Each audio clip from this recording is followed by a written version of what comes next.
Playing Ghost of Tsushima has been a dizzy dance of expectations versus reality. At so many separate junctions, I've slammed into what I wanted to happen, blindsided by the actual events.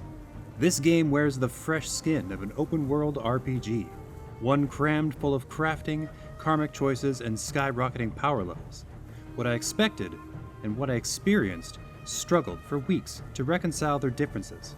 So much of this is reminiscent of other titles, different ideas, and similar genres. I've been confounded at every turn, and yet I'm enamored all the way. That's the critical sticking point, you see. My assumptions have been thoroughly subverted, and I've loved every minute of it. Jin Sakai's tale is also one of unexpected shocks to the system. He ends up being one of the only survivors of a horrific battle against the invading Mongolian army. He's forced to set aside his code in order to survive. Sneak attacks and subtle arts are not the samurai way, and yet use them he must. Here's the first of my delusional assumptions laid bare, that I, as Jin, could choose honor over need. With an army on the horizon, one man can't just charge in and challenge the boss. One man does exactly this in the opening cutscene. It goes rather poorly. The story goes to great pains to demonstrate with perfect clarity that brute force and honor are not going to win this war. I simply failed to see this at first. Not that there's only one way to approach each battle. If you'd rather stand outside the gates and demand a deathmatch than sneak in the side, you can do that. As long as there aren't any hostages to endanger, of course. There are loads of fights that can proceed whichever way you wish, but those major story moments, the ones that change Jin's whole life, as inevitable as the tides. The lesson being that you can be as bold or as shadowy as you wish, and the narrative will unfold just the same. A part of me expected some sort of karma system, yet I don't begrudge its absence. Instead, I'm thankful for the freedom to move through levels however I want. There are some exceptions, though. Jin's life is first saved by a thief named Yuna. Unlike Jin, she's all about sneaking around and flashing knives in the dark. She'll do whatever she has to in order to survive another day.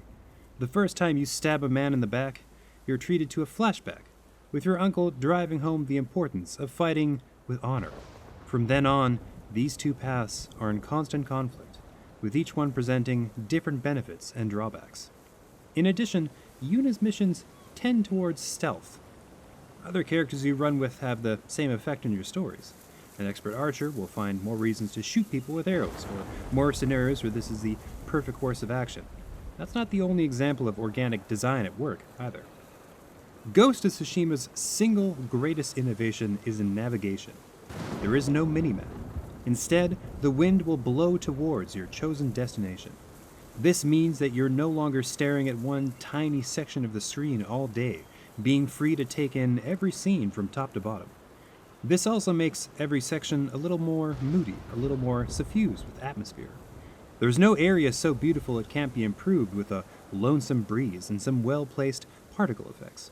Gone are the old days of countless glowing icons cluttering your UI. Simply follow the wind. I can't overstate how much this changes the way you travel.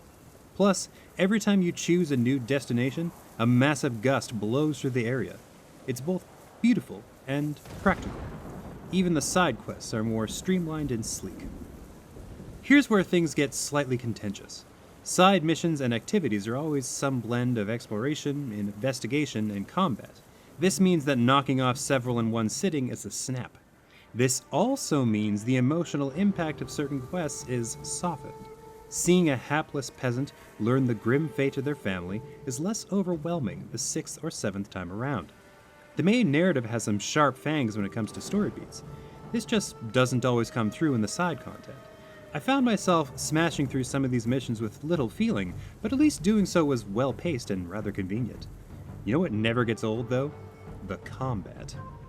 You can't do a proper old-school samurai epic without some amazing sword fights, and Ghost of Tsushima has these in spades. Every battle is a chance for you to showcase your blossoming skills. There are multiple stances to switch between, and you need every one of them to survive. Most enemy types go from punishing to pathetic with the right stance. You can even switch in the middle of a sword swing, though the enemy can interrupt this action. Even a small pack of goons can end your life if they catch you flat-footed. There are always arrows and bombs to even the score, but you need a chance to get them out first. You can sneak, strategize, and scrape your way through most any fight, but duels are a different story. You want to survive a duel, there's no trickery that can save you. Instead, you need to unleash every sword skill you've learned up to this point. Blocks, dodges, parries, and offensive techniques all have to make an appearance. Whereas other battles slowly got easier, duels stayed very skin of my teeth. In fact, the game's final duel took me the better part of an hour to complete. Your mileage may vary, but I faced no greater threat than a truly competent swordsman. Here, the game's complex combat system was in perfect form. Every clash is chess, bolstered by peerless reflexes and intense pressures. You have countless moves to choose, and fragments of seconds to make them in. I found myself wandering into Mongol camps just for the chance to fight more. I can't walk away from a duel until it's been won, and even the losses feel like they're teaching me something. Even exploration missions are compelling, due to how beautiful the game is. As a regular PS4 user, I've accepted the slightly inferior look of my games. I can live with the knowledge that certain textures are crispier, cleaner, better behaved on someone else's console. It's hard to believe this game could look any better, however. There are games out there with better graphics, yes. Maybe the hair is more detailed, or the horses look perfect, or the NPC models are more complete. But I am constantly struck by how gorgeous this game is. Even 30 hours in, I'll be climbing some ridge, the sun low in the sky, the grass shimmering with twilight, and I'll slam on the brakes. After a couple minutes spent soaking in the scenery, I'll move on, but a little regretfully. Everything from the winds, to the low music, to the skies full of thunder and smoke, to the soaring birds, helps make the island that much more beautiful. If you're looking for prime places to take photos, you'll go crazy. They're absolutely everywhere. Even without color, the visuals are incredible. Some would say more so, in fact. Cinematic, or Kurosawa mode, makes the entire game look and sound like an old samurai movie. It's all monochrome, complete with film grain effects and slight changes to the audio. There's also more particle effects added to the wind, which makes every scene utterly momentous. In spite of the name, this doesn't make the whole game feel like a Kurosawa film, only every single cutscene. I switched modes throughout my playthrough, but there's a strong case to be made for a full Kurosawa mode run. I've even started watching old samurai movies, so I can better appreciate the homage. Without getting too far into spoiler territory, let's unpack the story. By which I mean the writing, the acting, and the music. Every disparate element works together to keep this tale moving forward. In fact, helpless forward momentum is kind of the theme here. Or maybe it's just choice and consequence finding you in the shadows where you sleep. Maybe it's just about identity. I love the story, both for how it impacted me and how it didn't overstay its welcome. Jin Sakai's journey through Tsushima feels so natural it's almost inevitable. Never did I wonder why he made the choices he did. If not the only option, it was the best bad move he could make. Rather than burden me with choices throughout the story, I was left to try and understand why Jin did what he did at every turn. In the end, I feel like I understood him. Just a little. I wanted this game to be so many things. Ghost of Tsushima takes great care to sidestep these ideas, delivering instead a wholly separate experience. There's no karma system, leaving me to grapple with the horrors of war and the inescapable tide of destiny. The RPG elements are sparse and simple, offering the player more freedom to master the vast combat mechanics. Even the open world elements are pared down, with greater emphasis placed on exploration and quiet contemplation.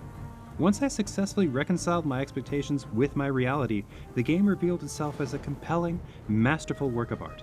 Nothing feels useless or extraneous. The story wastes little time, the fights are all exuberant and engaging, the exploration is addicting, and the entire game is gorgeous. I can think of no better game to be the swan song for the PS4.